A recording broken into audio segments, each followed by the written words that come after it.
Hello, how are you? Welcome to historic Fairmount Park Casino and Racing. My name is Keith. I'll be doing the play-by-play for you today, and Peter Lurie will have the commentary from the paddock here in just a few minutes. We have had some rain in the last hour. I don't know if it's enough to change the track conditions. We'll let you know when the stewards are in place and they give us the what for that. I'll give you the program changes in the next couple of minutes. Right now, those of you on track within the sound of my voice, if you are able, please rise now and take off those hats for the playing of our Star-Spangled Banner.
People just filling my head with great information before I get back on and flip the switch. It's great. You don't want to know what they say, especially if you're management. Okay, let's go through the changes today. You ready? Race number 2, Carriel, is a scratch. Second race, scratch the 2. Race number 4, we have a couple of overweights. Number 2, Go Jack Go, is 2 pounds over the listed weight. This is in race 4. The 2 is +2. In the 5th race, number 1 is scratched. Mindy's Union is scratched. Number 4 is 2 pounds over, and number 6 is 1 pound over. So Traject and Chasing Numbers have overweights. The 4 is 2 pounds over, and the 6 is 1 pound. In the 6th race, scratch out number 1, Wildwood Buy.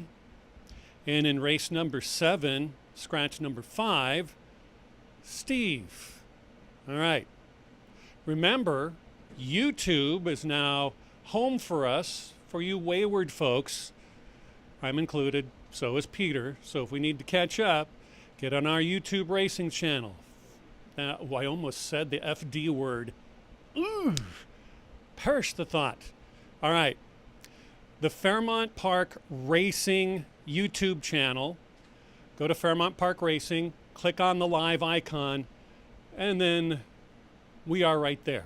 Right now, speaking of we, let's head out and check in with Peter Lurie. How you doing, Pete? I'm doing okay, I got to tell you. So much information at one time, I just don't know what I'm going to do. Hi, everybody. It's welcoming to a Saturday. And as Keith mentioned, yeah, we got some rain. In fact, I just took a look at the forecast. They're calling 100% for this next hour and then tapering off to about 80% for the second hour. So we're expecting a lot of rain. In fact, I looked at the event forecast all the way from a week from this Monday to the following Monday. We got rain the whole time, so adjust your handicapping accordingly. It's going to be a beautiful day in the neighborhood.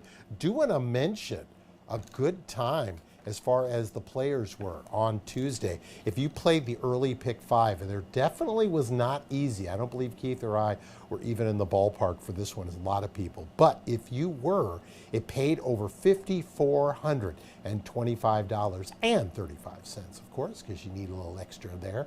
That's for a 50-cent wager. If you went to the late pick 4, not as gigantic, but still for the dollar, $827.90. So when you hear that, a lot of favorites coming through here, well, it looks like on Tuesday it was a little bit of a different story. As Keith mentioned, it's going to be what they're at least proposing as a fast track at this point, but as the rain continues to fall, we do know our track is already on top of it, but as it continues to fall, it might change a little, but we'll just have to play it as it comes. So, good 7-race card. Looks to be in a good spot today. By the way, Johannes Aringaren, she had a great day on Tuesday. She had 3 winners on the afternoon, expecting to add to those totals. So we're looking at about 25 minutes to post for the opener. Another 10 minutes to go. I'll be back and we'll get into that first race. But on behalf of everyone here at Excel Entertainment, we would like to welcome you to historic Fairmount Park.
16 minutes to post for the opener. If you're just joining us, we'd like to welcome you to a Saturday here at Fairmount Park, Racing and Casino. On behalf of Excel Entertainment, I am Peter Lurie. Of course, Keith Nelson will be up in the catbird seat calling the races all day long. For those of you also who are watching on YouTube live with the Fairmount Park icon, we'd like to say welcome. We're looking at a 6 furlongs maiden claim in 10,000 to start things off, and we are raining currently here in the Collinsville area, so wager accordingly. Let's take a look at the runners.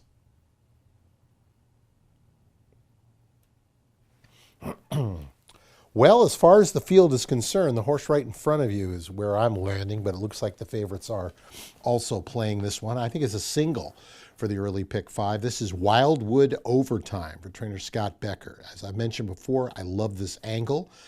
This horse in the debut on May 23rd was well met by the general public, went off as the betting favorite, was second best, but was fairly well beat that day by 5 lengths, was 5 clear of the third horse in the field of 10, so has the right definitely to improve.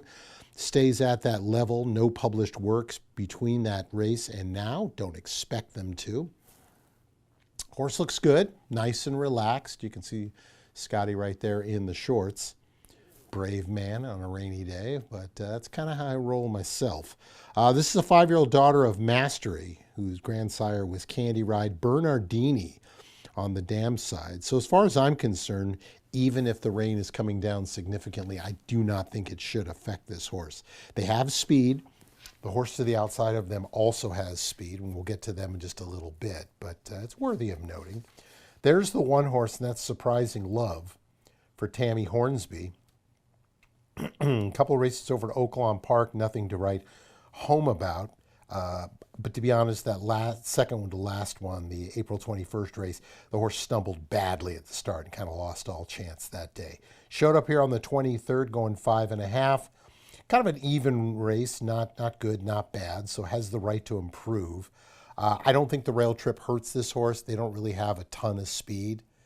You see there is Tammy, in fact, getting this horse nice and tacked up. Corey Orm gets the call.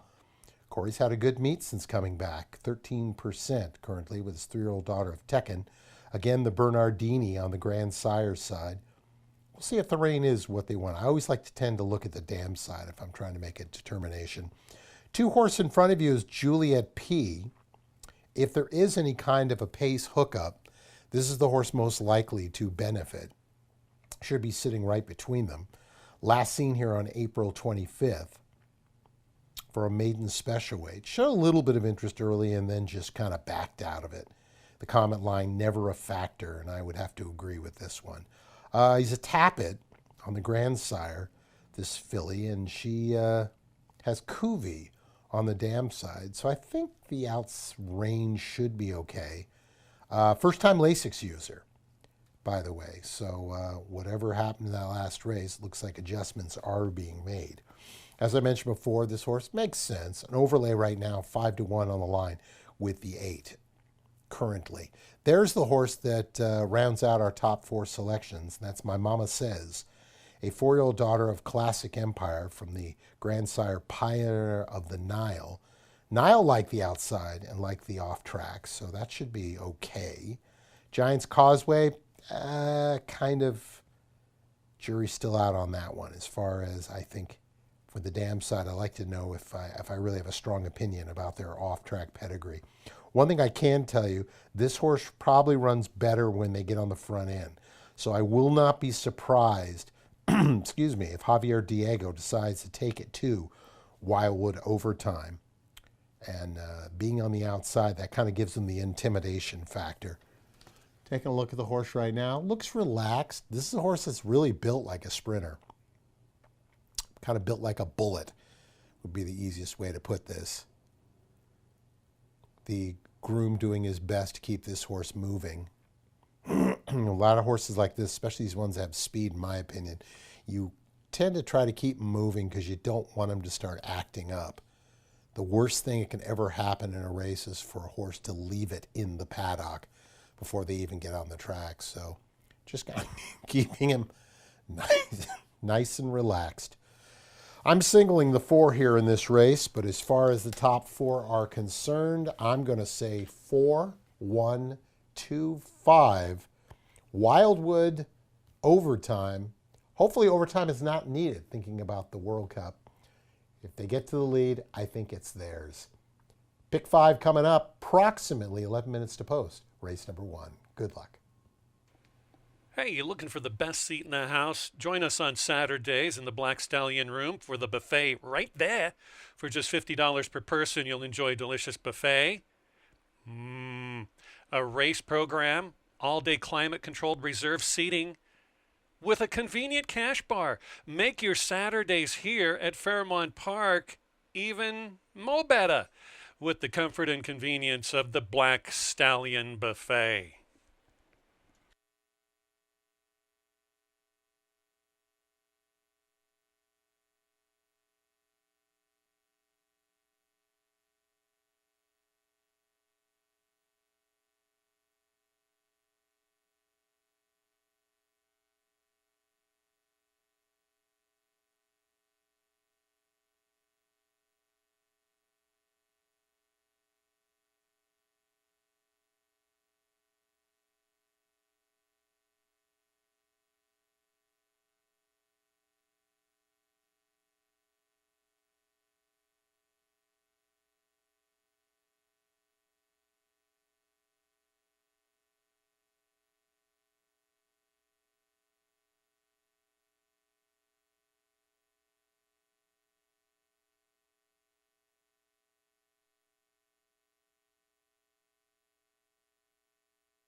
In sequential numbers, number one, race number one, $10,000 filly and mare, maiden claimers sprinting 3/4 of a mile. 3 years of age and up, there are no changes to the field of six. The wagering menu? Hey, give us a visit to the 50-cent pick five. You have an early pick three. You have an early daily double, superfecta, trifecta, exacta, win, place, show, wagering. Track is fast. Rain is going to pop in and out, mostly out. So hopefully it's out of the way here for the next not too distant future. Race number one to head to the gate in 7 minutes.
All wagers within 3 minutes.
One minute.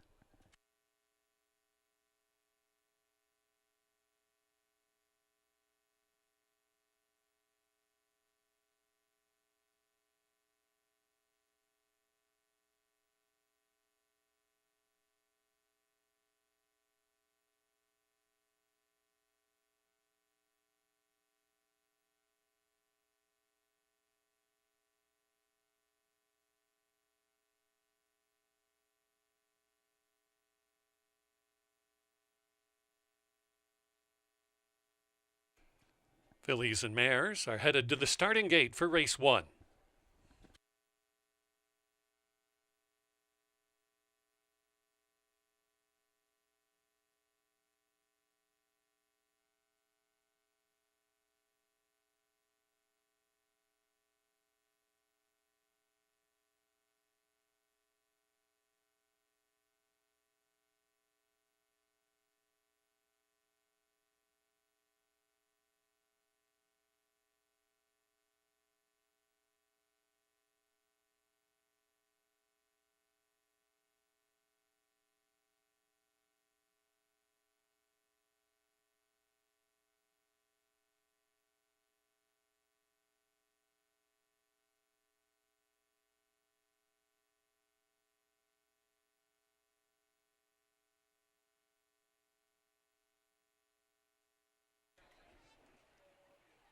Six races at this 6 furlong distance on the racing card, and later on in the festivities coming up in race number 6, we will go 2 turns. We will go a mile 70. Loading in for race number 1.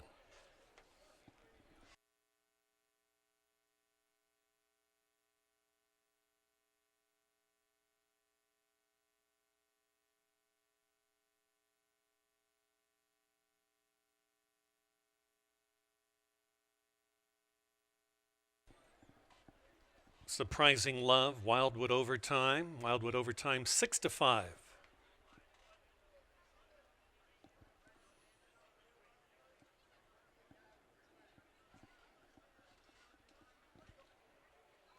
Favorite being a little difficult.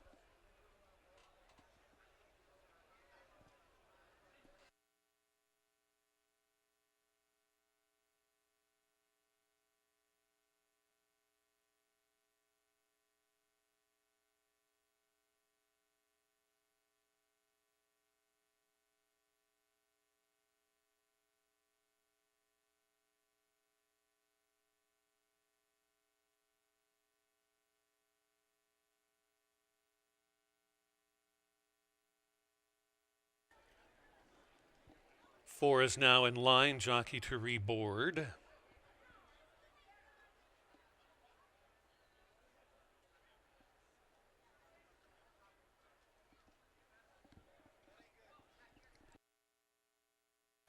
Juliet P. Look up Juliet Prowse if you'd like to know more. Outstanding dancer. Elsie's Legacy will be next with the 5, My Mama Says.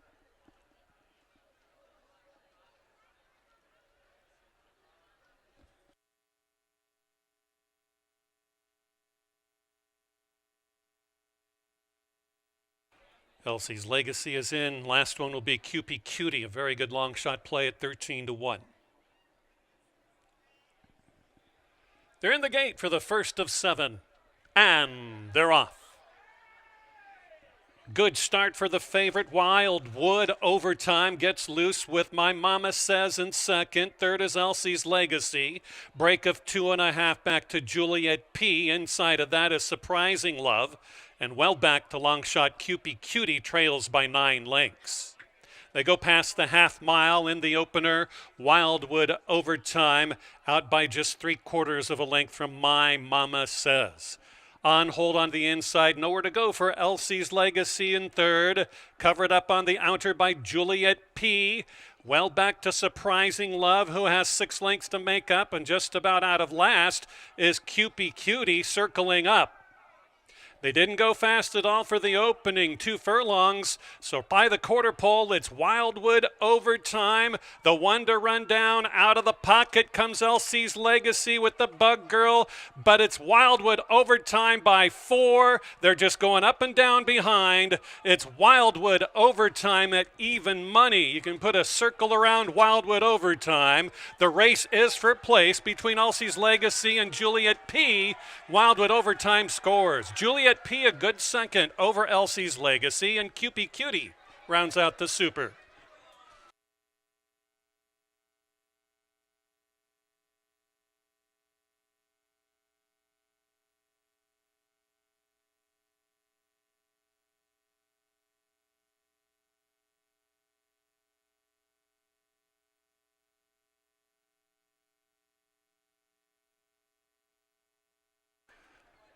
Unofficially 4, 2, 3, 6 in race 1.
Almost stepping into the winner's circle, a maiden no more, number 4, Wildwood overtime. And jockey Victor Santiago for owner William Stirritz, trained by Scott Becker. 5-year-old daughter of Mastery out of the Bernardini mare. Bernarda. Bred in Kentucky by Scott Pierce and Debbie Pierce.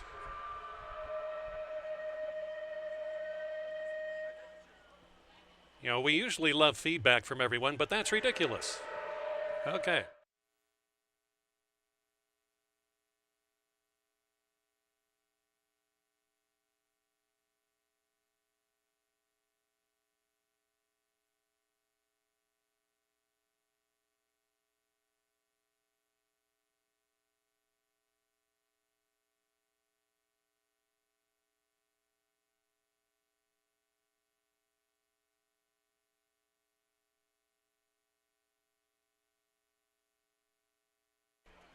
Gonna ring the bell.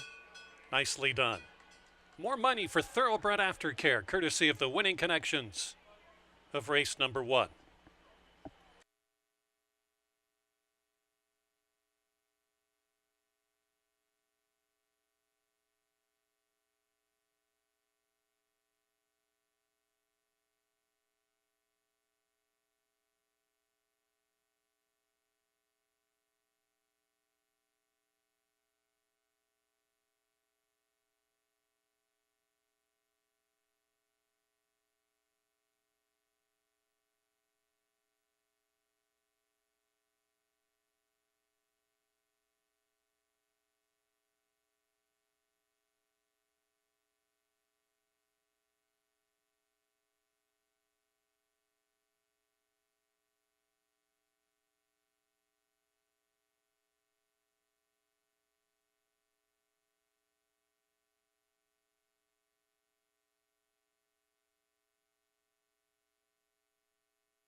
Welcome back, everybody. 15 minutes to post for race number 2, second half of the early daily double.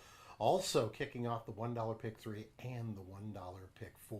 Welcome to all of our friends watching around wherever the heck you happen to be, especially our folks that are watching on YouTube. All you have to do is go to YouTube Live, hit on the Fairmount Park icon, and here we are.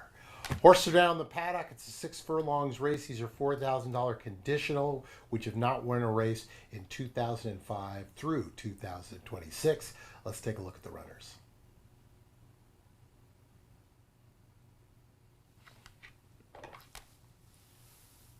Horses out there, a little bit of rain, but right now it doesn't seem to be too bad. Top selection for yours truly.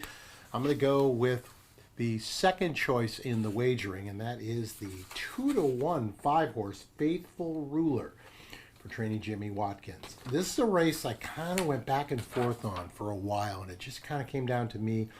I think speed is where to go. I mean, this horse obviously coming in on May 16th, hadn't raced since August 28th, was well met by the public, reared at the break and lost Victor Santiago.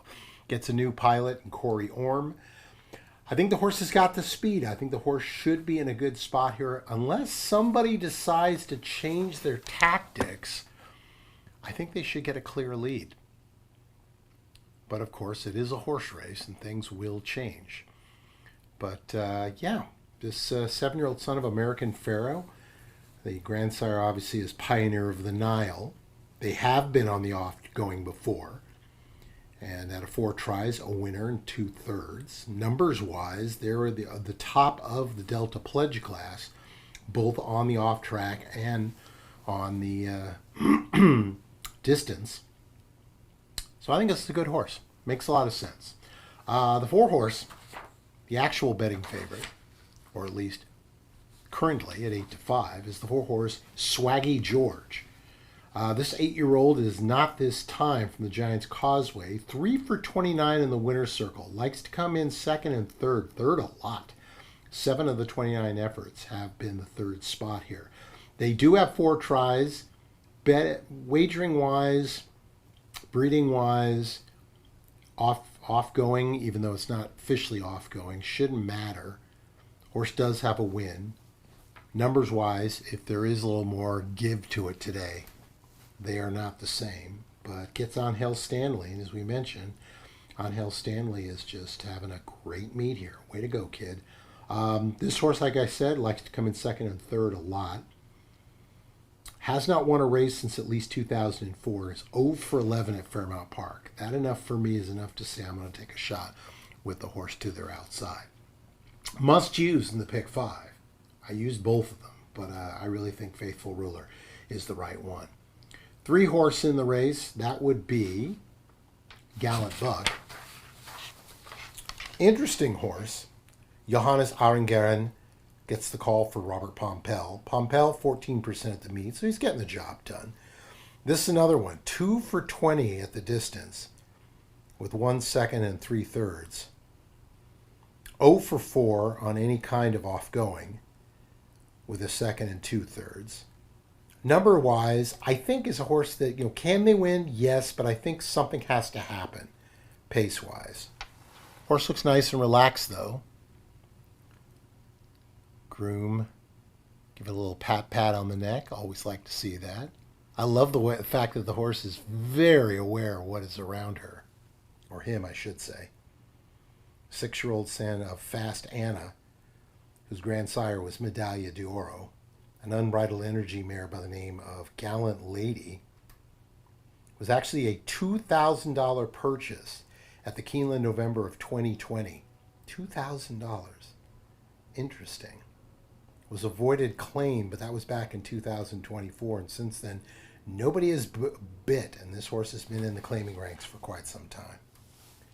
So 5, 4, 3, round out with the 2, Cariel, scratched in the race, so we're just going to go with the 5, 4, 3. I'm going to use the 4, 5 as I did in the early pick 5.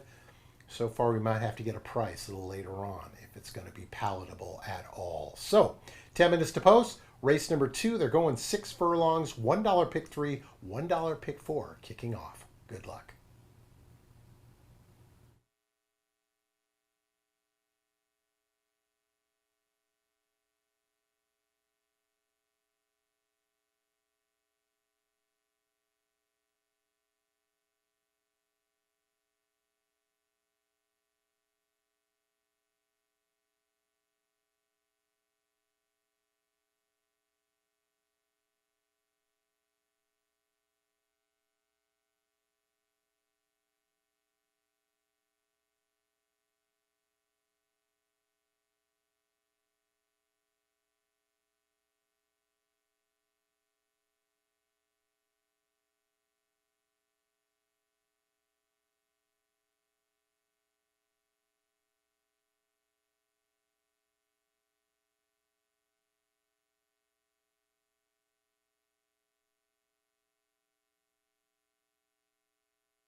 3-year-olds and upwards that have not won a race back in 2025, thus far in 2026. In that time frame, 3 years of age and up, sprinting 6 furlongs, scratch the 2 Carriel. Close attention to the connections of the 4, Swaggy George. The owner and trainer, Jody Durham and Mike Durham, are celebrating their 42nd wedding anniversary today. Congratulations to the Durhams. Don't know how you do it, but we're glad that you do. 7 minutes until our second race, scratch number 2.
Coming up this Tuesday on the 16th, make sure you join us right here for the first of 8 races, a very good group of runners.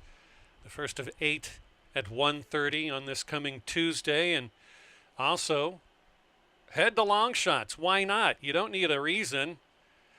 World Cup is separated there, or celebrated. Did you watch the game last night? I did. What a crowd in Los Angeles, home of what used to be Hollywood Park. So head to long shots Tuesday the 16th, coming up after the races for our Argentina versus Algeria watch party. Kickoff is at 5 p.m. I do believe that's at Arrowhead. Kansas City Stadium now. And we'll have all of the action live on the big screens. Plus you'll have chances to win a Lionel Messi jersey, an official World Cup soccer ball, long shots gift cards, and a whole lot more. Grab your friends, enjoy the great food and drinks, and electric energy for each goal. That's Argentina and Algeria on Tuesday. 4 minutes until our second race this afternoon.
Still have 2 minutes for all bets. 2 minutes.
About 1 minute.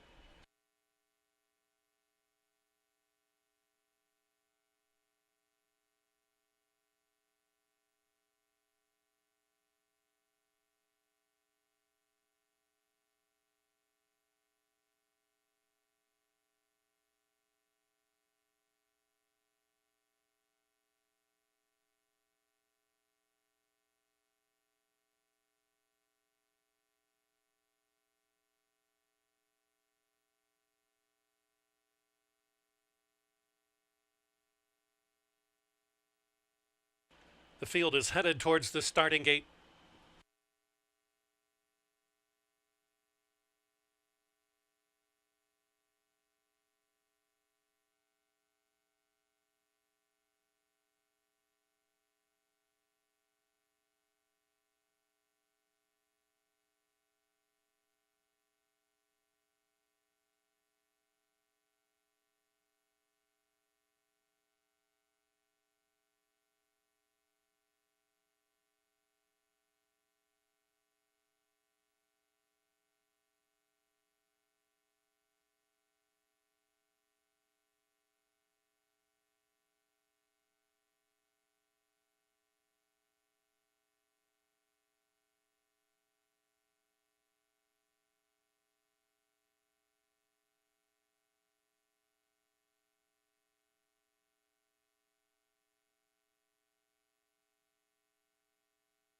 Field begins to load in for race 2.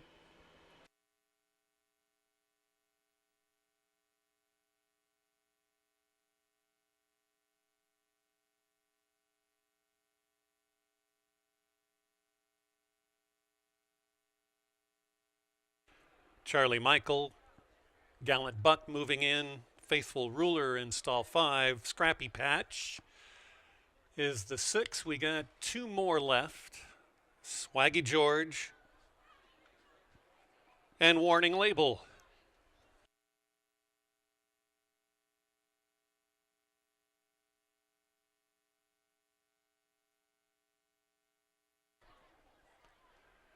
Acting up Faithful Ruler. They're settled. Just about ready.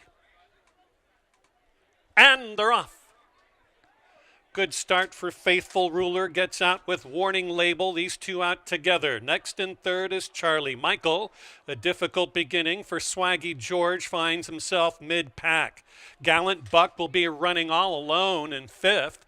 And then well back to Scrappy Patch, who has to make up about 9 lengths. On the front running pair, the inside running Charlie Michael and Swaggy George have it to themselves. Backing off just a bit in third is Faithful Ruler. Warning Label is fourth. Fifth, no change there, Gallant Buck, and Scrappy Patch has to circumvent the entire field.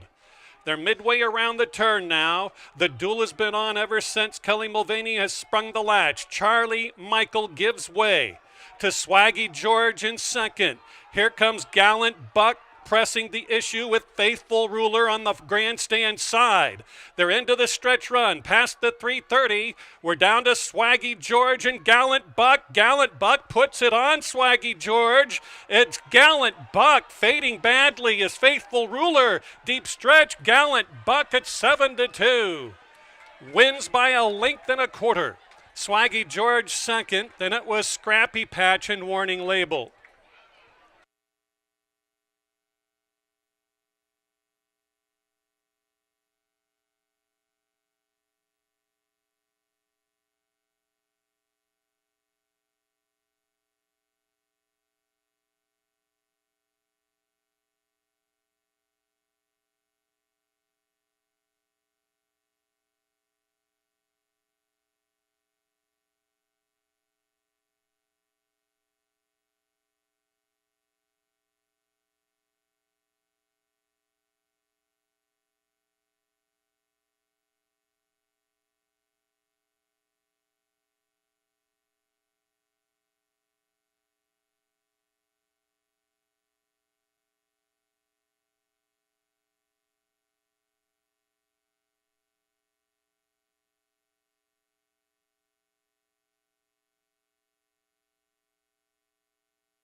Race 2 is now official.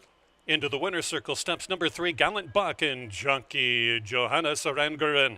7-2 off odds for owner Kimberlyn Shipman, trained by Robert Pompel, 6-year-old gelded son of Fast Anna, out of the Unbridled Energy mare Gallant Lady, bred in Kentucky by Ben Tucker.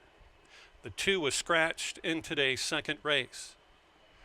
Your winner, Gallant Buck, paid $960, $340, $240. Swaggy George, $240, $210. Scrappy Patch, $380. The early double, 4 with 3 on $1, $11.30. 10-cent superfecta for the second race, $28.87. The exacta, $8.20. 50-cent trifecta, 3, 4, 6, $15.60. Race number 3 has no changes to the program. All 7 scheduled to run. This is a $5,000 starter allowance, going 6 furlongs. The Big J Memorial Race coming up next in 20 minutes.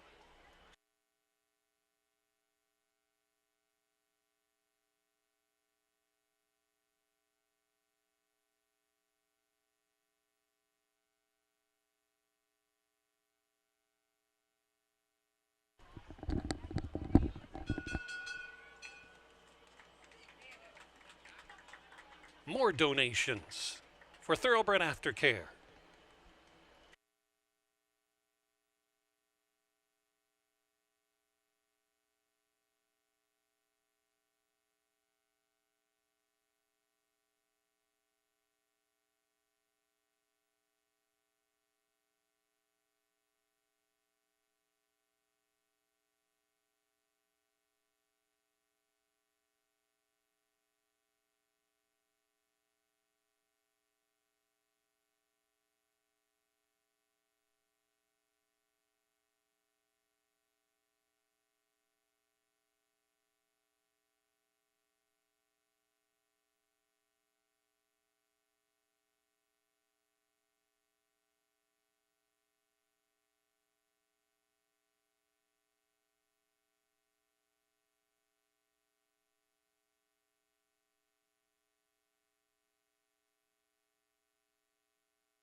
15 minutes to post, race number 3. Welcome back, everybody, especially those of you watching on our YouTube channel, on YouTube Live. Check out the Fairmount Park icon. Congratulations out to Johannes Adengera, that was a really nice ride. Just decided to take it to him early, and it was good enough to get the money. Let's talk about this race, 14 minutes to post, race number 3. These are $5,000 starters for horses. There are 3-year-olds and upward who have started for a claiming price of $5,000 between 2024 and 2026. No scratches in the race, field of 7. Let's take a closer look at the runners.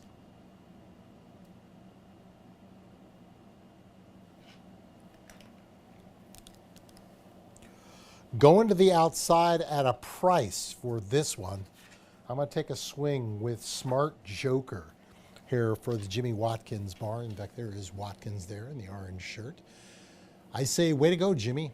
I'm not one of those people who can pull off wearing orange, but for those of you who can, I applaud you. Horse has got speed. That's kind of why I decided to go this route. 2 for 13 at the distance. 8 of the 13 have hit the board. Brisnet's speed number there. If you believe in the Brisnet Speed Index, and I do, this is a horse that ranks right up there with the top 3. So I think this horse makes a lot of sense. May 23rd showed up. Really has done absolutely, with the one exception of an October 25th against an open 4,000. This horse has done nothing wrong through July of last year. Racking up the wins. They're not winning. They're right there. And I think it makes a lot of sense for Dennis Pohl and Steve Pohl, longtime owners of Jimmy Watkins, who's hitting at 23%. I think the horse probably makes the lead. If somebody gets crazy and decides to go out there, I think he sits just off of them. Corey Orm looking for another winner here at the meet.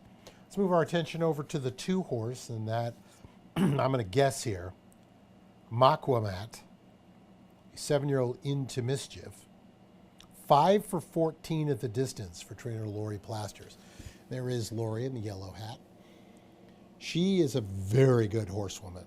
She's hitting at 15% with limited starters, so she's getting the job done. But this is a horse who's absolutely bred for the distance. He's a 7-year-old Into Mischief, whose pop was Harlan Holiday. A distorted humor dam by the name of Acting Class was actually bred by George Krikorian of Krikorian Cinemas, movie theater chains around the country. Krikorian does a lot of racing in California, but has started to move them over to the Kentucky circuit. $700,000 Keeneland September of 2020 purchase. This 7-year-old, probably not what they were hoping for, is just on the cusp of earning $100,000 lifetime. So obviously didn't work out the way they were hoping for, but looks like they found a good spot for this one. Lori got the win last time out in the starter 5,000 group back on May 23rd. This is a horse who probably will benefit from somebody challenging the outside horse on the front end. And if so, well, it could be the way to go. 4 horse is Zumbi. I'm playing a pick 3 here, and I'm using all 3 of these ones. Zumbi probably will get first run on whoever decides to go with the favorite. Had an awkward start last time out. Despite that, didn't run bad. It wasn't great, but it wasn't bad considering how it started. The bad part is they got to face the same group again. So we'll see how it plays out. Alexander Bendesu, who was off to a flying start, hitting at 32%. For Ralph Martinez. Martinez on around the 15% marker, which basically tells you his barn is getting the job done. I wouldn't even be surprised if this horse decides to go out and test. I don't think it's their best weapon, but I will not be surprised if that's the case. There's the 1 horse, Kozan's Valentine, a 9-year-old son of Kozan, from the Tis Now mare, Tis a Valentine. 8 for 32 in the winner's circle at the distance. Possesses the top number, if you believe in the Brisnet Speed Index numbers, for the distance. 8 wins, 12 seconds, 6 thirds. So basically 26 of 32 have hit the board. This is definitely a check-getting type of horse who's flirting with $244,000 after this race. Rainer Arietta, you know him. He's aggressive. He'll get out there with this Florida bred, who was originally an OBS purchase in 2018. They gave $15,000 for this horse. So you can guess where the last one, they're way behind on what they invested. As far as the situation with Kozan's Valentine, this is a horse who's been nothing but profit. So good for them. So 7241, the order, at least for this guy. Start of the pick three. I'm going 247. A little nervous about not including that rail horse, but for those of you who got some extra ducats, you may want to consider it. Horse is getting ready to come out on the track. Good luck.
Race number 3 is a $5,000 starter allowance for a field of 7 with no changes to the program. This is the Big J Memorial Race. We'll be celebrating friends and family in the winner's circle. We go 6 furlongs here. Post time in 8 minutes. Win, play, show wagering, exacta trifecta, superfecta, rolling doubles, and rolling pick threes.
5 minutes till race three, 5 minutes.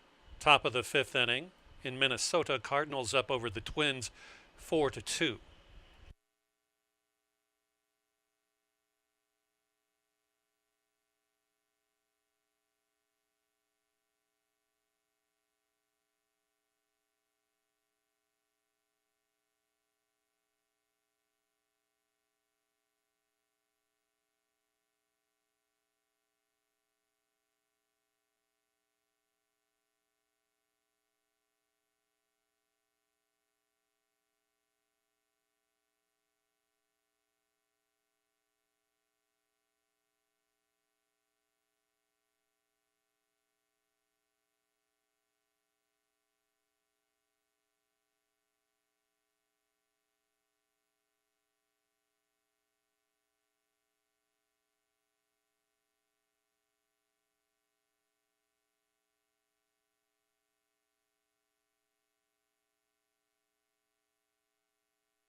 Less than 2 minutes.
Field is now headed to the starting gate. 1 minute.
Loading in for the third.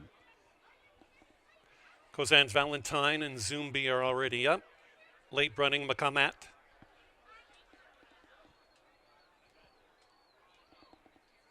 Shadowless.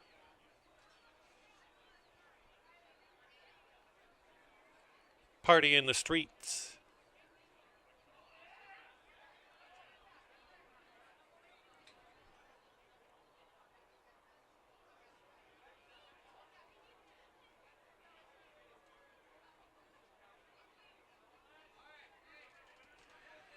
Two outside runners. The last two to load in.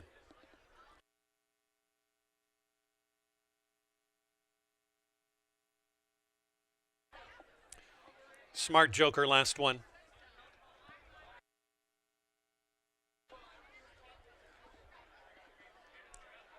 They're in the gate. Flag is up. And they're off. Real good start on the outside for Smart Joker. Won the jump. There goes Zumbi, who's now close up in second. Then a wall of four, featuring Shadowless in third. Fourth is Makamat in a good spot, covered up by Party in the Streets and wider to get through. And diving on through from the inside rail. All kinds of commute traffic for Kozan's Valentine, who's now mid-pack. On the front, Zumbi has a half a length over Smart Joker second. Here's Shadowless moving up on the far outside. Three of them vie. Around the turn they go past the 3/8 onto the 550. Get Through is gaining but going nowhere fast, is passed by Party in the Streets. Kozan's Valentine has a lot of running to do, and Makamat is nowhere to be seen, 8 lengths last. They spin on in. It's Zumbi. It's Smart Joker right together. They rub upon one another. In the middle of the course is Shadowless third. Fourth is Kozan's Valentine. But on the front, it's Zumbi. Zumbi at 2-1 runs away and scores for Ralph Martinez and company by 3 lengths over Smart Joker. It was Shadowless for third and a 3-way photo to complete the super.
Race number 3 now official. 10-cent superfecta, $52.57. Zuby paid $5.83, $3. The early dollar pick 3, $63.10. Exacta, 4 with 7, $8.20.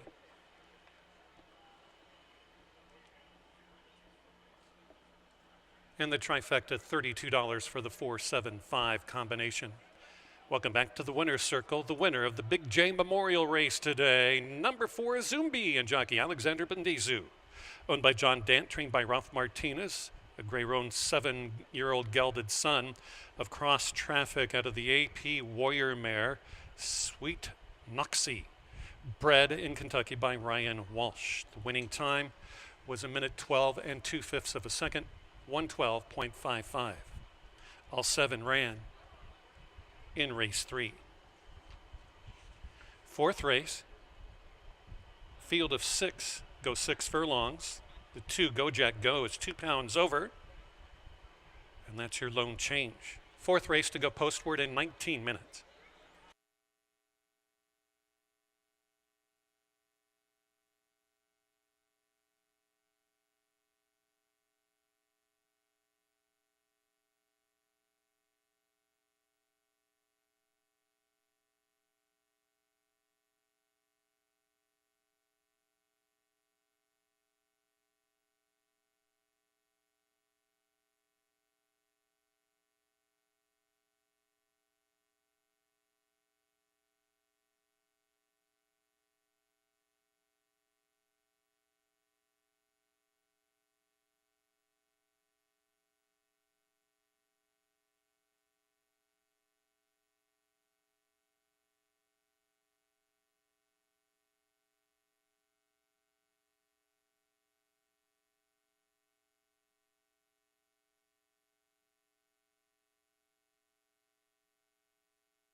Welcome back, everybody. 15 minutes to post for race number 4, a 6 furlongs, optional claiming 20,000 non-winners of 2 lifetime. Not a Illini bred, so the extra added bonus money is not in effect. If you haven't been watching Fairmount Park, we now have an update from the horsemen and Fairmount Park. Thank you so much.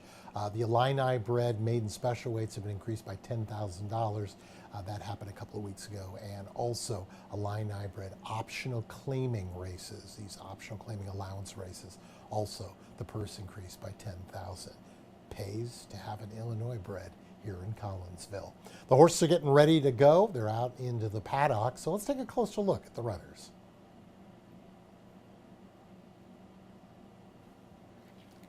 Starting off the late pick 4 here with a group of 6. I'm going to take a stand against the favorite. I'm using, but I'm going to take a stand against. It's right in front of you there. Saco Kid, the 4-horse. This is a Jimmy Watkins. First 2 races for Watkins didn't quite work out, but hopefully today this race is a little different. Travis Wales aboard. They got together for the maiden special victory last time out. Drew off and just dusted the field as the betting favorite. Now they take on winners for the very first time. Normally this is not something I would do, but I just think it's the kind of race where maybe they're all in the same boat. And if that's the case, this could be a good spot for him. 0 for 3 though at the distance of 6 furlongs. This horse has been playing 6 on the synthetic, the 5.5 last time out. They came off a little bit of a freshening from April 9th to May 26th. I think the horse has got a big shot. If they can get out there and they can relax, that's the big if. If they can, I think that's the horse you got to play. The betting favorite, morning line 7-5, was Galantini, another Jimmy Watkins trainee. But right now, 9-2. Both of his trainees are 9-2 currently. Horse not getting a lot of respect. It was a good second on May 2nd, coming in from Turfway Park against a similar condition. Was in a war the whole way around. Showed up on May 23rd in the same condition, and I don't know what happened, but they just were not a factor in this race.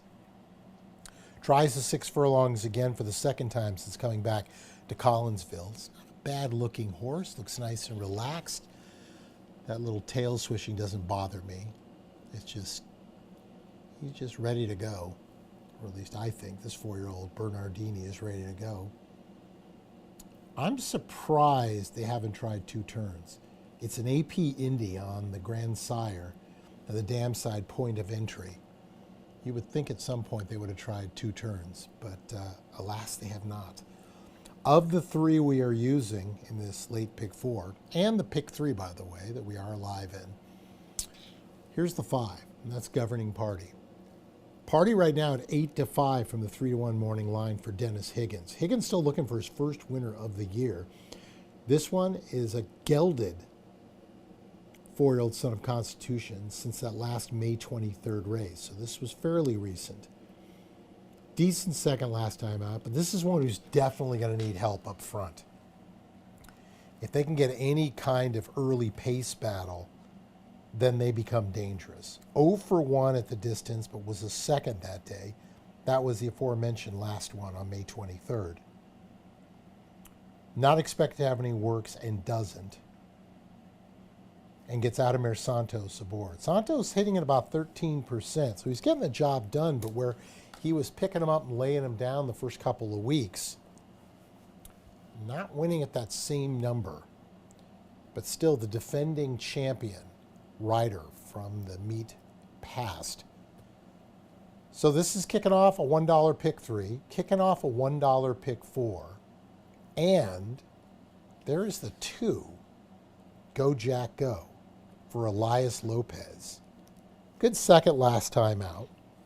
Frankie Reyes gets the call. Reyes is having a good meet with limited starters. So when he comes over, he's making the most of his opportunity. This is a horse who spent the winter at Turfway Park on the synthetic. Decided to try March 27th, Mahoning Valley. That didn't quite work out for him. 0 for 3 at the distance, has yet to hit the board. But the horse has got some speed. 3-year-old son of Nick's Go. So if you're a New York Knicks fan, you might want to throw a couple of ducats on this one. Do they close out tonight? I think they might. That was kind of a backbreaker last time out for the New York Knicks against the San Antonio Spurs. Spurs, I mean, that's so tough to come back. But anyway, go Jack, go. Go Knicks, go. A painter, grandsire. I think with the inside track, their hand is already forced. They got to roll. At least that's the way it's looking. So, 4152 for yours truly. I'm going to use the 1, 4, and 5 in the late pick 4. Also, we have a pick 3 rolling right now. Horse is getting ready to come out on the track. Good luck.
Race number 4 comes your way in 6 minutes. It's time to play the late edition of the Dollar Pick 4. The fourth race for 3-year-olds and up Non-winners of 2, allowance optional claimer for 20,000. In the late pick 4 sequence, in the upcoming 5th race, scratch out number 1, Mindy's Union. In the 6th race, scratch out the 1, Wildwood Bye. 7th and last race of the day, scratch number 5, Steve.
You still have about 2 minutes for all wagers until race 4.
And they're headed to the starting gate. Final wagers for the fourth.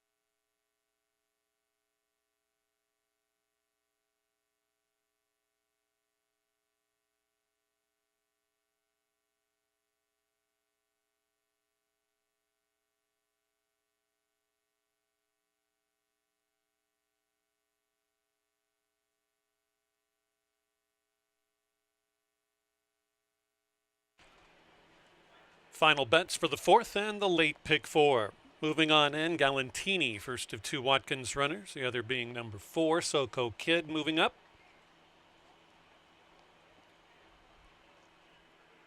Go Jack Go, bet down to 7-2 currently. Governing Party.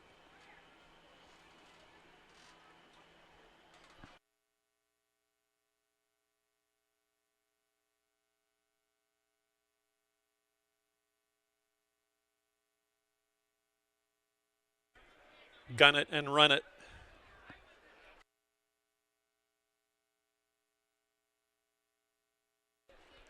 6, Don't Tell Kim is just about in.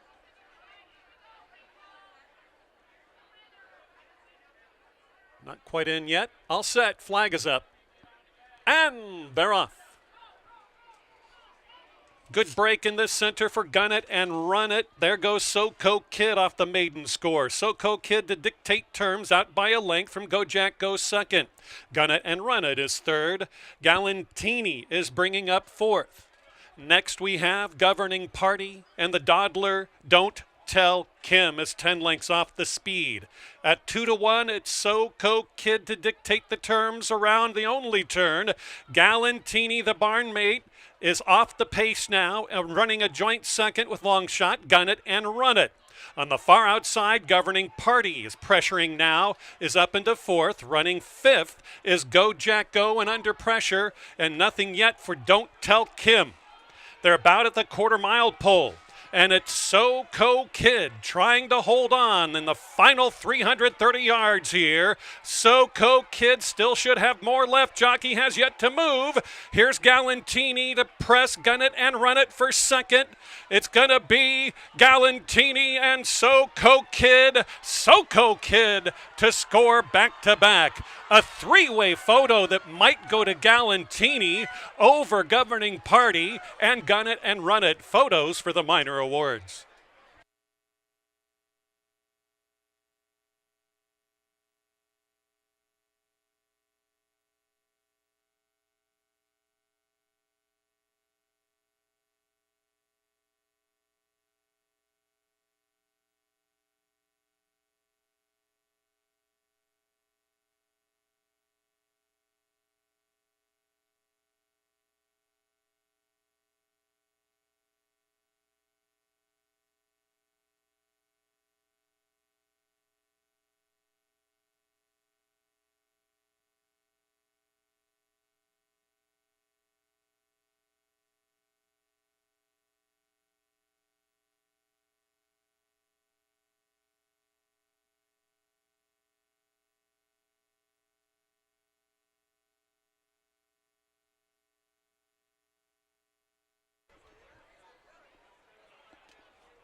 SoCo Kid first, Galantini second, 3 Gun It and Run It third, 5 Governing Party was fourth, 4, 1, 3, and 5.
Race number 4 is now official.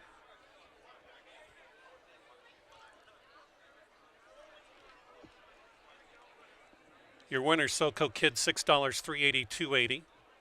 The Watkins Exacta 4 with $1, $8.10. Trifecta 413, $22.90.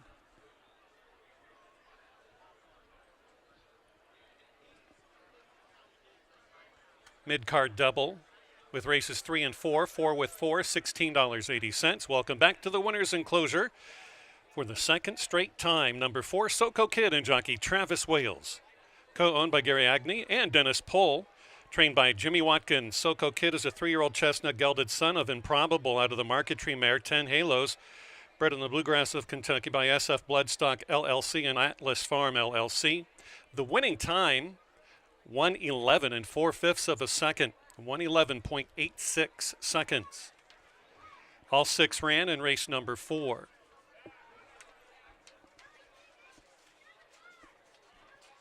Race number 5 coming up. We go 6 furlongs, $20,000 filly and mare allowance optional claiming race. Scratch number 1, Mindy's Union. The 4, Traject, 2 pounds over the listed weight. And the 6, Chasing Numbers, +1. 5th race comes up in 19 minutes. And more money to Thoroughbred Aftercare.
15 minutes to post for race number 5, final pick 3 on our Saturday card. Welcome back, everybody, especially those of you watching on YouTube.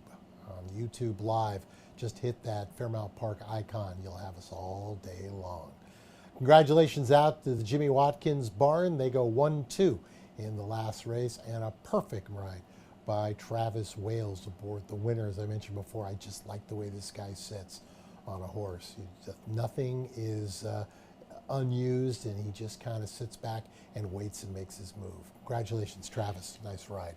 The 5th race on the card, we do have a scratch now, bringing us down to a field of 5. Mindy's Union, the one horse. Even though 5-2 on the morning line, I didn't have this horse in the top 4 to begin with, so I guess it is what it is. Horses down in the paddock. Let's take a closer look at the runners.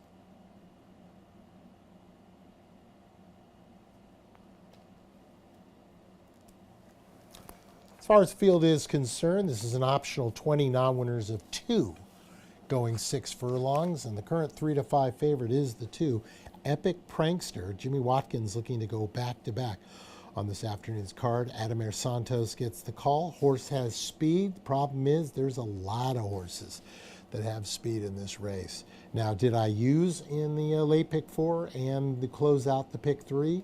Yes, I did. But I used 2 more in both those races. So we'll have to see how this thing develops itself. Horse in front of you here is the 6, Chasing Numbers.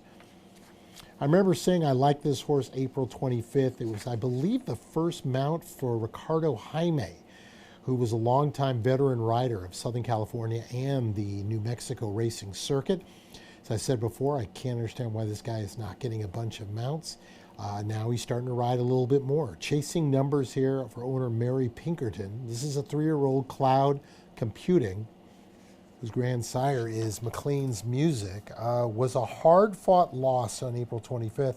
Came back on the 16th, broke the maiden in another dogfight down the stretch as the betting favorite. Horse showed up on the 6th of June with a bullet 48 in preparation for this race. I think this horse makes a tremendous amount of sense in this sequence. Epic Prankster, you can't get away from this one for Jimmy Watkins, 3-year-old daughter of Munnings. Another one in the same situation.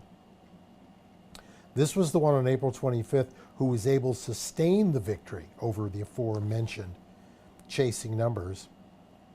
Now comes out after a second place finish versus winners. Now what that does in this, probably the reason why the horse is getting hit as hard as they are, you're dealing with a horse who at least has had experience versus winners. That's a big deal.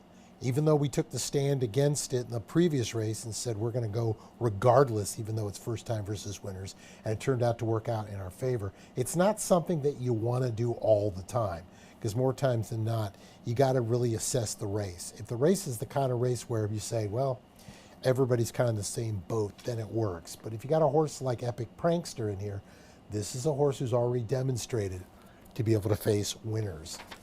Despite that, still taking a shot with Chasing Numbers on top. Let's go to the 5 horse. That's Steel Poetic for Gabe Bertana. This is another one. Comes out of that common race on the mud, May 19th, and was an unlucky third, beating a neck for the whole thing. All 3 horses were battling the whole way from the 8th pole to the wire, and they were just flat out unlucky. Corey Orm stays aboard, this 4-year-old daughter of Steelcase, whose grandsire is Lawyer Ron. There's a name from the past. Lawyer Ron, that was another one of those up-and-coming 3-year-olds that we really thought had a shot at the Triple Crown, and unfortunately for them, it just didn't work out. 1 for 4 hitting the winner's circle at the distance of 6 furlongs, but 3 for 4 hitting the board. As far as the Brisnick Speed Index numbers are concerned, this is the top number now that the one Mindy's Union is scratched out. So apply as you will. Rounding out the top 3 or 4 for yours truly, Traject, the 4 for Heather Arion. This one was formerly of the John Ortiz operation over in the Kentucky circuit over at Churchill and Keeneland. This horse had shown nothing in the previous 3 races between April 3rd and May 17th. Previous before that was the Tom Drury barn. This is kind of a feast or famine type. I wrote down Tricky Reed because you just don't know. The only thing that could be in their favor is, as I mentioned, 2-horse Epic Prancer has got speed. 3, Classy Emily has speed. And then potentially the 5 Steel Poetic or the 6 Chasing Numbers all could have speed. If it becomes an absolute meltdown, Traject might be the logical horse to take in this situation. But it's got to go their way. I highly emphasize it has to go their way. So 6, 2, 5, 4. We're going to take a shot on the outside with a flat, fat 5-1 Chasing Numbers to kick off the last pick 3 of the afternoon. Good luck.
$20,000 allowance optional claiming race for fillies and mares 3 years of age and upwards that have never won 2 races.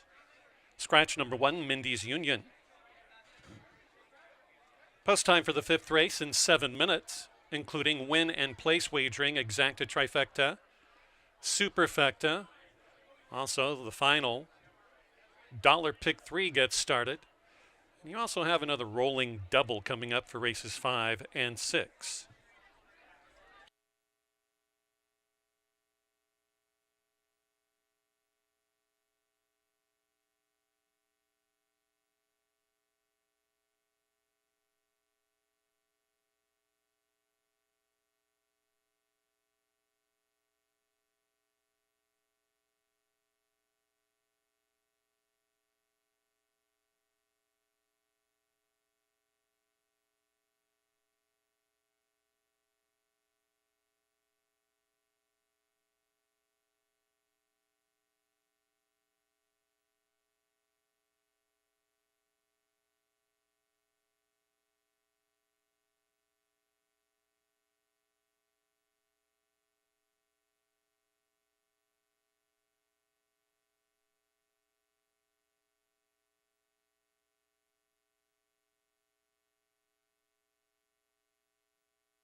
Post time in 4 minutes for race number 5, 4 minutes.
Coming up this Tuesday's card, 63 horses entered, so nearing 8 per race. We'll have 8 races for you Tuesday. And a week from today, 68 horses entered in 8 races. So hope you can join us for what should be a very good week of racing. And World Cup action down at Long Shots.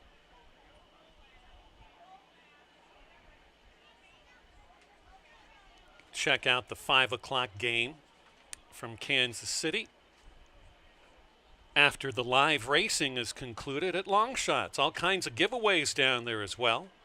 We'll mention that a time or two later on. Top of the 8th inning, the Cardinals 9 and the Twins 4.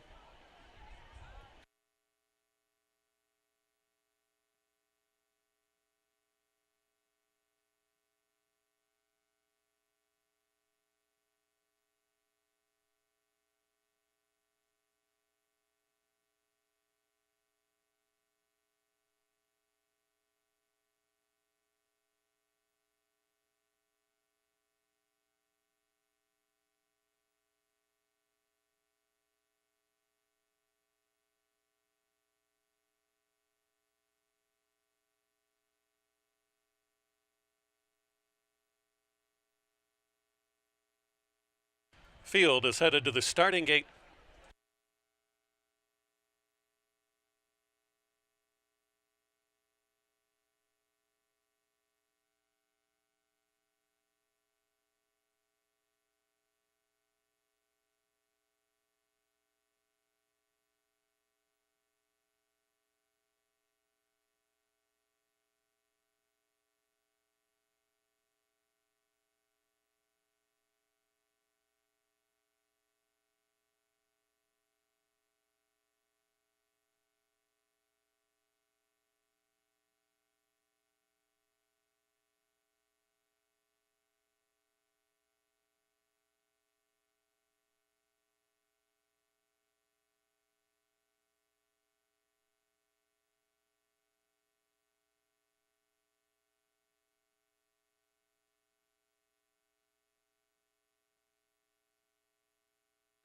Final wagers, they're loading in.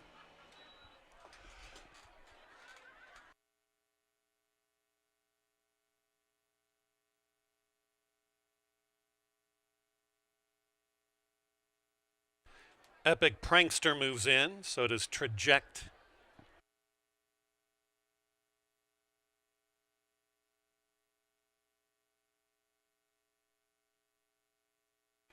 Classy Emily.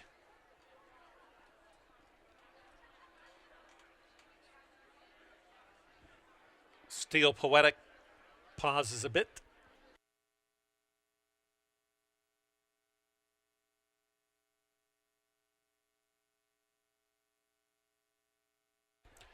Chasing Numbers.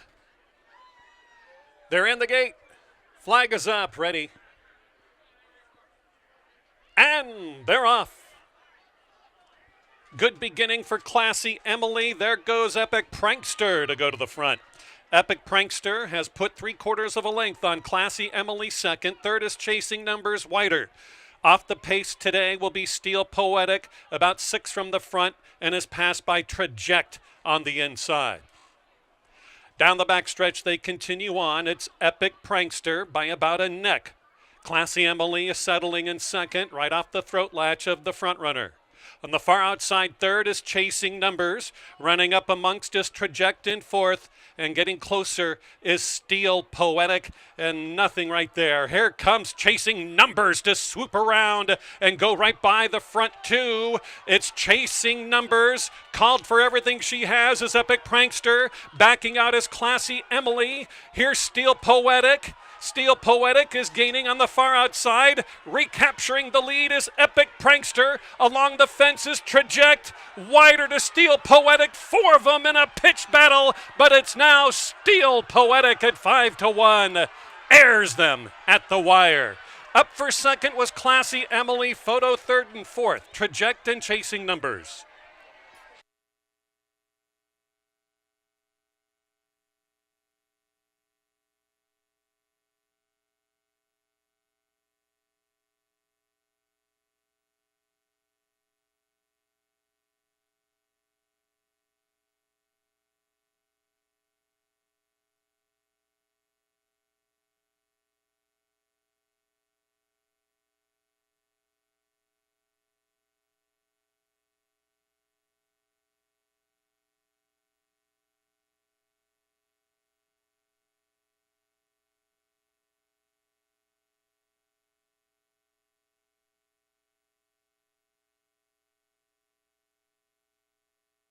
Five Steel Poetic first, 2 Epic Prankster second, 4 Traject was third, and the 6 Chasing Numbers was fourth.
Hey, welcome back to the winner's enclosure. Winner of today's 5th race at 5-1, number 5 Steel Poetic and jockey Corey Orm. Running for, owned by GAB Secret Acres. Gay Britannia trains. Corey Orm rides, 4-year-old chestnut daughter of Steel Case out of the Oxbow mare, Perfect Poet, bred in Kentucky by Al Benton Salmon Jr. The one was scratched in the 5th race. We're now official.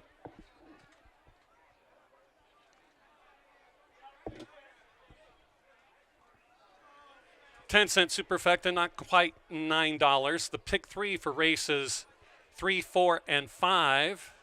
We'll give you that later. 50-cent trifecta, $39.30. The exacta, $14.30. The pick 4 pays 3 of 4 for the early pick 4, 3 of 4. And the pick 5 pays $319.20. Pick 3 for races 3, 4, and 5, $79.60. The mid-card double, in races 4 and 5. I'll get you back $24.20. Again, the early pick 4, 3 of 4 for $79 and change. The 50-cent pick 5, $319.20. Race 6 to go a mile 70 yards. Scratch the 1, Wildwood By. Field of 5 coming up next.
Welcome back, everybody. 15 minutes to post for race number 6. Peter Lorre with you. For those of you watching us for maybe the first time on the YouTube channel, it's YouTube Live. Go to the icon that says Fairmount Park. Welcome. All I can tell you is we hit a pick 3. Didn't pay a ton. A $27 investment brought back $79. So, hey, a little more than doubled your profits. So sometimes you just got to take what they give you. Live in the late pick 4, but more importantly, we've got that late daily double coming, 1.70 miles with that quick move up to the first turn. Let's take a look at the runners.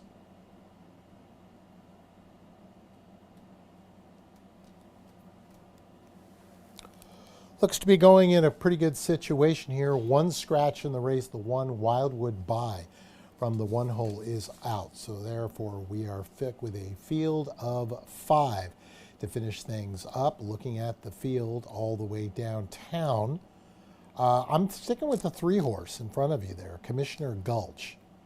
Unfortunately getting played pretty hard here.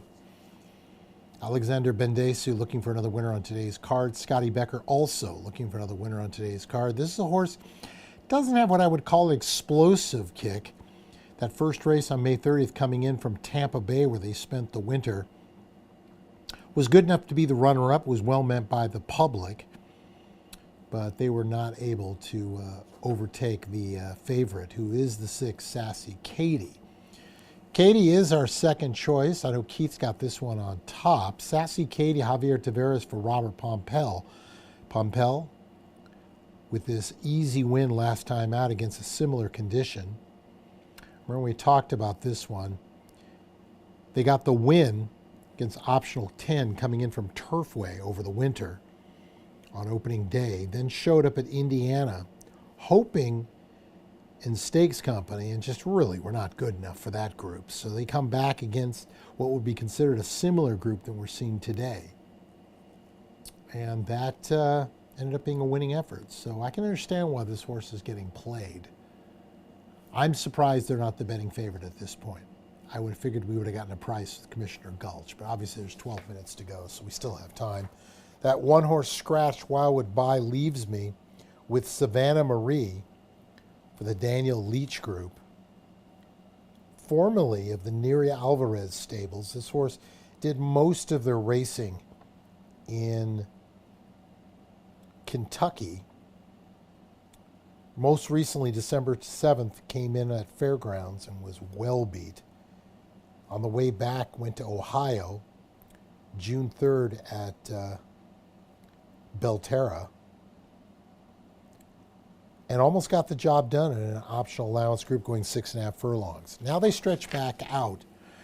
Has been this distance one time before, and it was a winning one. Received a very favorable Brisnet Speed Index number of an 82, which is one of the tops here in the group. It's going to need some help.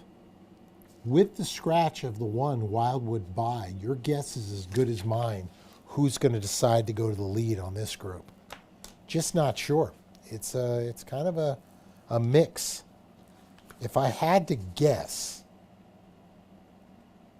I couldn't tell you. I mean, Sassy Katie from the outside, probably the most likely to make that lead. But again, nobody in this race wants the front end. So it'll be interesting to see which rider decides. Yeah, nobody's going to take it. I will. So 3-6-2, we're going to take the 3, Commissioner Gulch. Our pick 4, we're using the 3 and the 6, Commissioner Gulch and Sassy Katie. Horse is getting ready. 11 minutes to post. Race number 6, the final daily double of the afternoon. Good luck.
Race number 6 starts the late daily double. The distance, 1 mile 70 yards.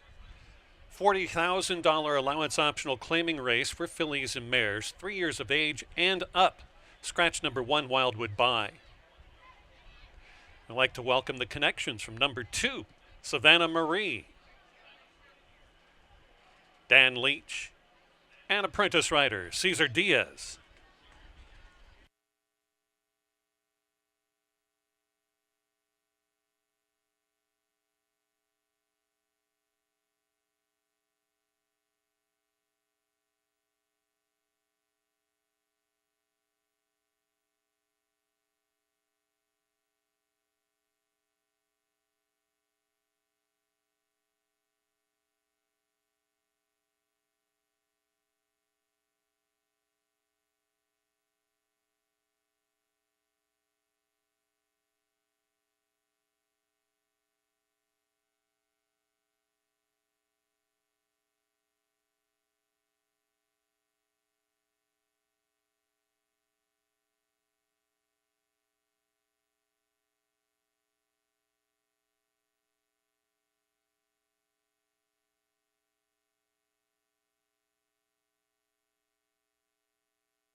Five minutes.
2 minutes.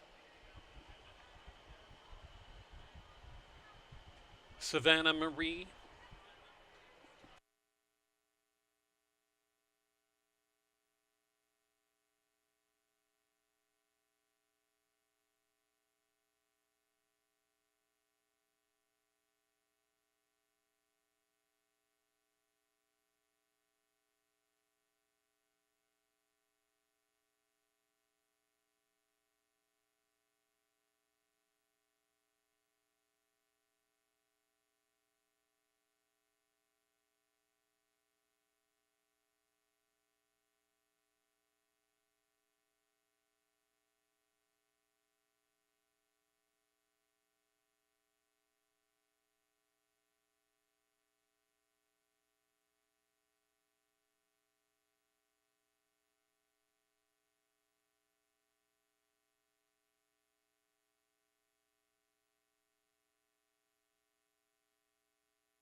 Field of 5 is headed towards the starting gate. Final wagers for the 6th, the HBPA Trophy race.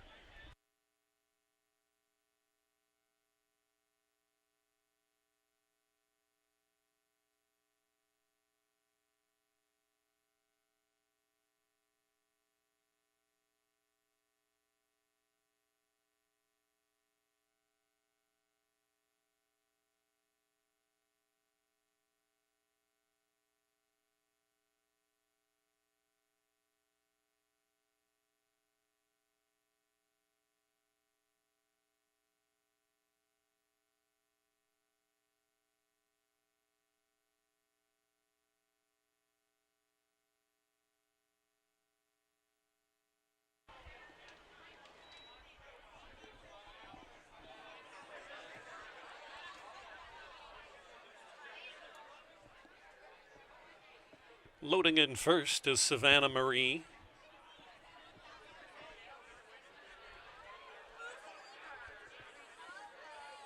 Irish Kitten steps forward.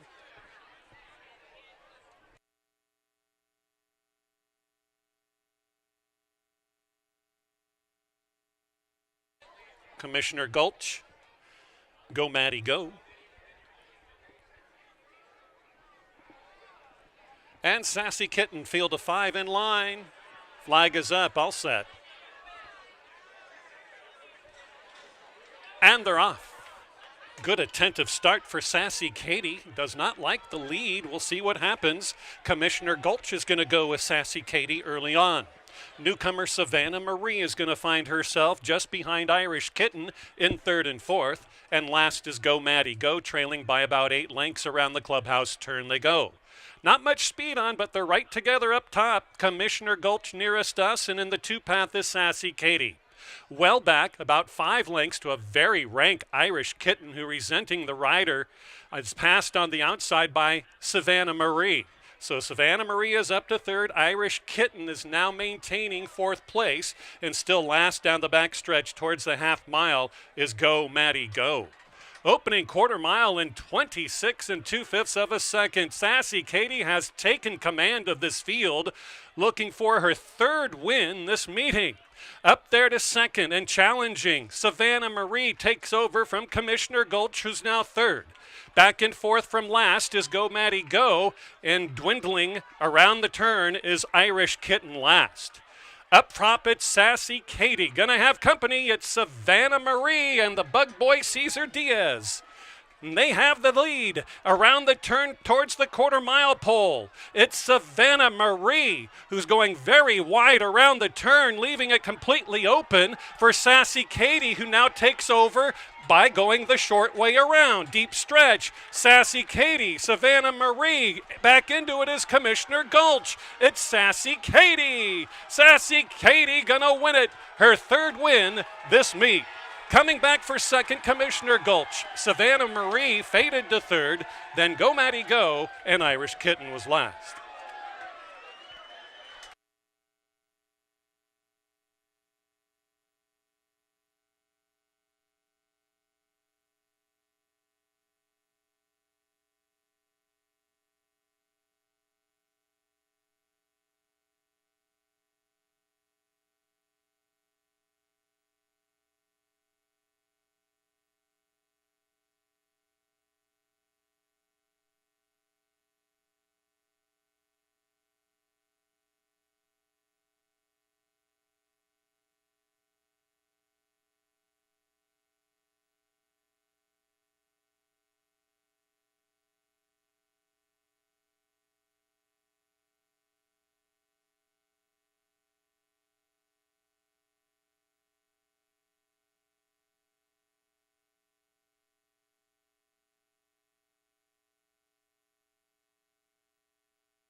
Welcome back to the winner's enclosure for the third time this meeting. Number 6, Sassy Katie and Junkie Javier Tavares.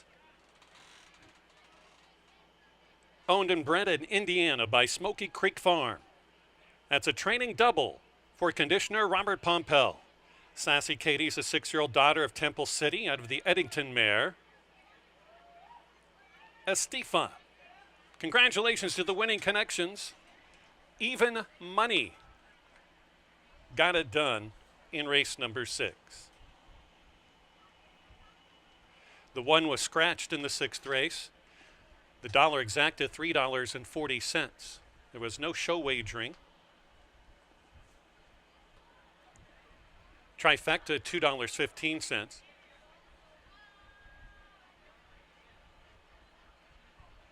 Race 5 and 6, daily double. Won't get you back much. Pick 3 for races 4, 5, and 6, $33.40. 10-cent superfecta, almost half a buck. 7th and last race, scratch out the 5, Steve. Steve is scratched from the 7th. Post time coming up in 20 minutes.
14 minutes to post for race number 7, final race on today's Saturday card. Welcome back, everybody, especially those of you who may be joining us for the first time on YouTube. With the YouTube Live, hit the icon. This is Fairmount Park, and we are here.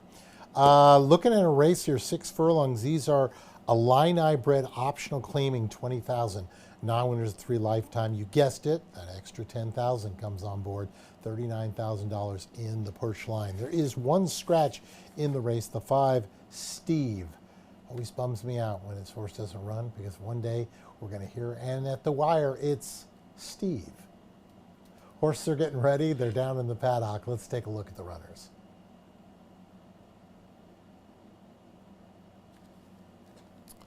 Just love that. One name's Steve. Looking at the field, I'm not surprised on the way Jimmy is the current betting favorite, even though he was not the morning line favorite. I like this horse on top. Scott Becker has won 2 of the last 3 starts.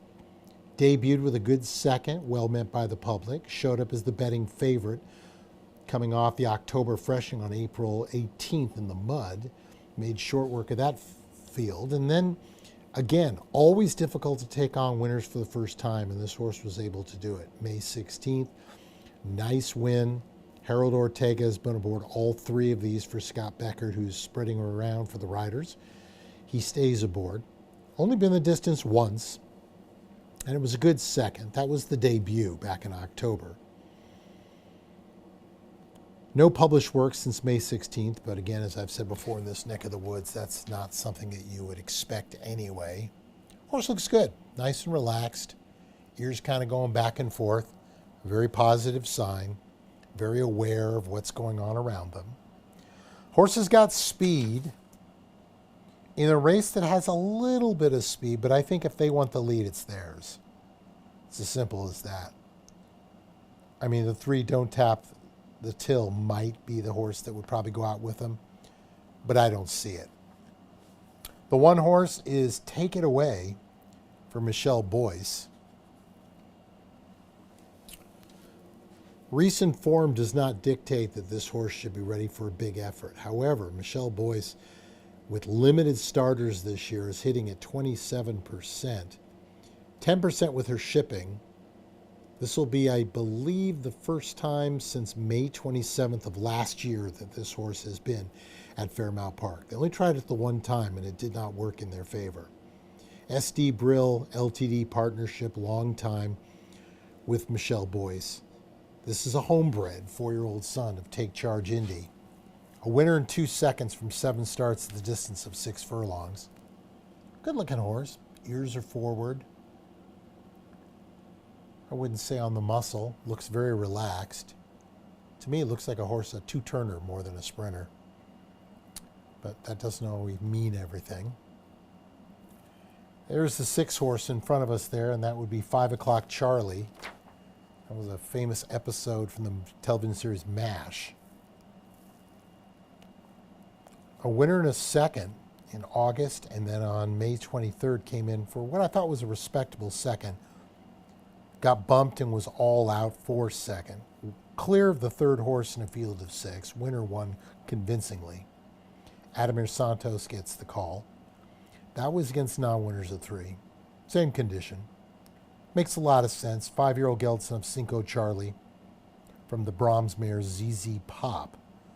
Bred by Cynthia Rush and Jimmy Watkins. I want to say again, I know it was a week or so ago, but happy birthday to Cynthia. Offspring Farm. Looks to be in a good spot. Could be a horse that gets a piece, if not the win. I'm using both of them. 7 horse, rounding out the top 4. That is Coothing for Harry Lynch in the Lynch Racing Stables. 1 for 11 in the winner's circle. Not particularly bred for the 6 furlongs, but that's basically what they've been doing. This, in fact, will be the first time they've gone 6 furlongs since April. Getting pieces, seconds and thirds. This is a horse with 2 winners of 25 lifetime starts. 5 seconds, 5/3. Here's the key for Harry Lynch: 0 for 13 at Fairmount Park. Has not won a race since at least 2024. So statistics go against it. But if there's a pace hookup, and there very well could be, there's 3 or 4 of them who could be going for the lead, then this horse might have a little more kick than we normally see. You can see Keith and I not even close on our assumptions of this race. So good luck to you, Mr. Keith Nelson. I've got a 2-1-6-7. I do believe the 1 or 2 if we're going to get that pick 4 done. It's not going to pay a lot, I don't think. With the exception of that 5-1 shot we got 2 back. It's been fairly formful. Folks, that's going to do it for me. Got one more race on the docket. Keith Nelson will handle that. On behalf of everybody here at Excel Entertainment, we want to thank you so much for being with us today. Remember, on Tuesday, it's a Horse Hooky Tuesday. It's an 8-race card. It might be a little wet, but you know what? It may not. And all I can say is, come on out. Have a good time. For everyone here at Fairmount Park, have yourself a wonderful evening. Good luck in the nightcap, and we'll see you again real soon. Good night.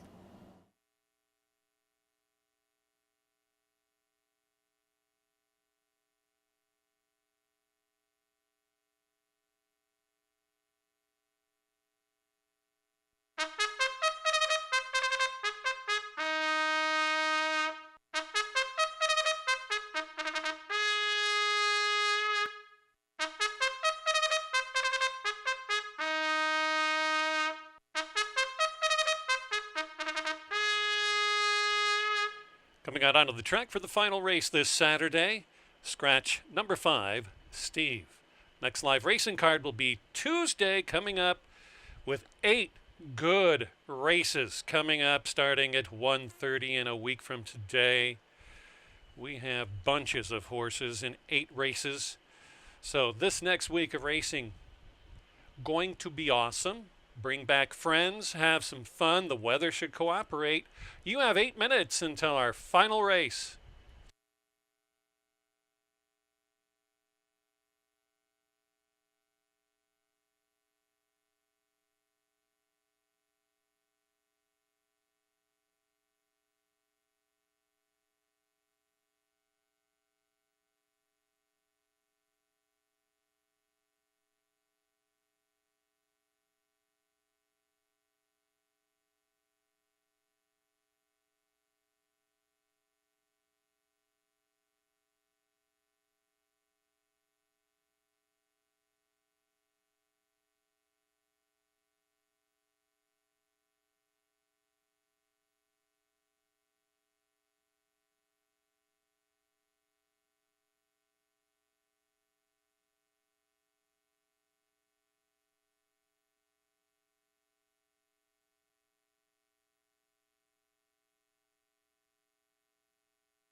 Seventh and last race, 3 minutes from now.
The field is now headed towards the starting gate for the running of the 7th.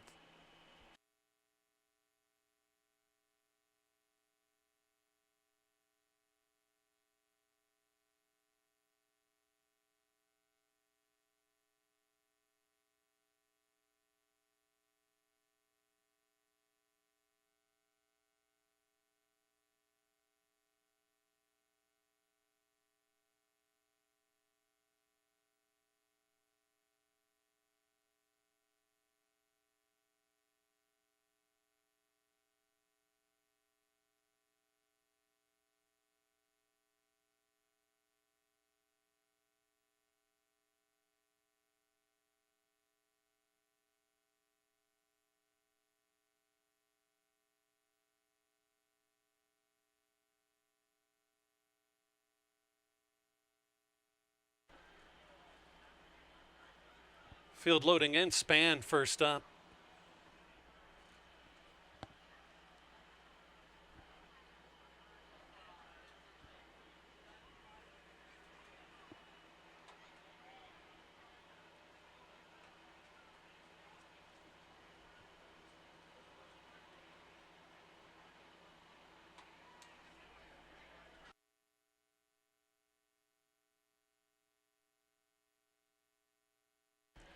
Take It Away moves up.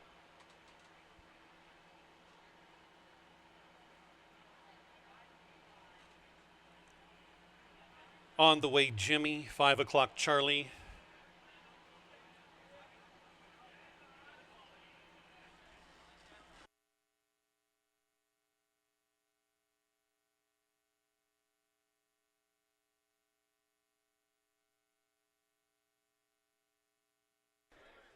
Don't Tap the Till. 2 left, Cool Thing and Waylon Richard.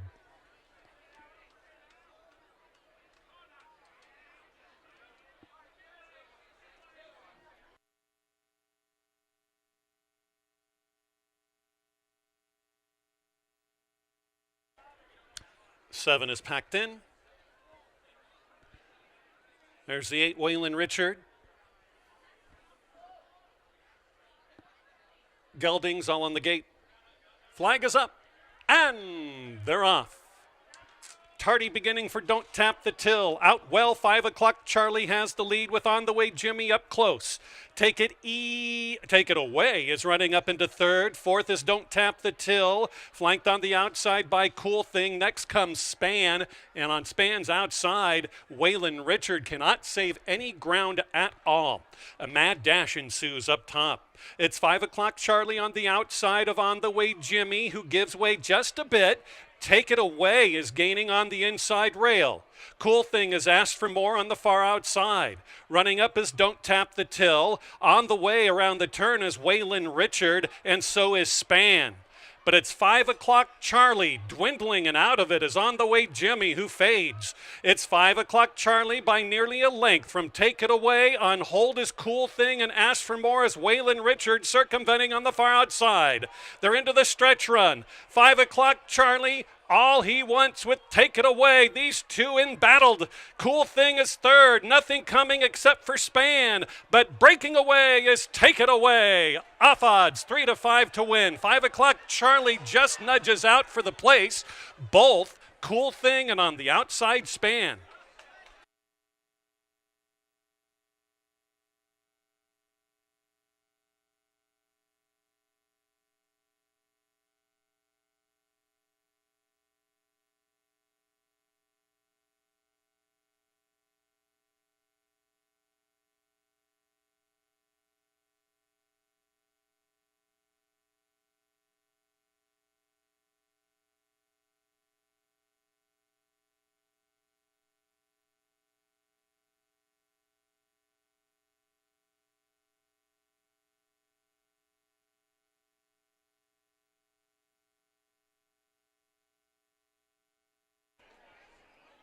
One, Take It Away first. 6, 5 o'clock, Charlie second. 7 was Cool Thing in third, and the 4, Span, closed up again for fourth.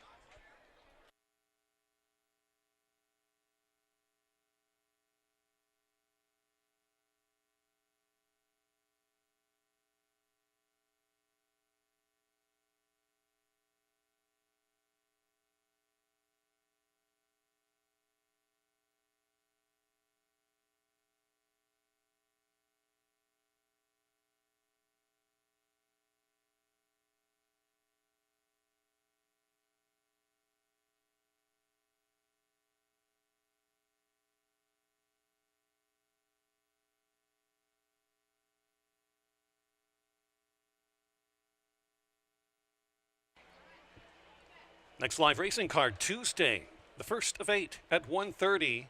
And next weekend, next Saturday, another 8 race card at 1:30. Hope you can join us next week. About to enter the winner's circle, winner of the 7th and last, the Illinois bred special. It's Take It Away in jockey Luis Colon. Owned by Burley Limited Partnership. Michelle Boyce is the victorious trainer, 4-year-old gelded son of Take Charge Indy, out of the Champali mare B-Way, bred in Illinois by its victorious owners. Congratulations. Prices coming up on your TV monitors. I'll see you back here on Tuesday.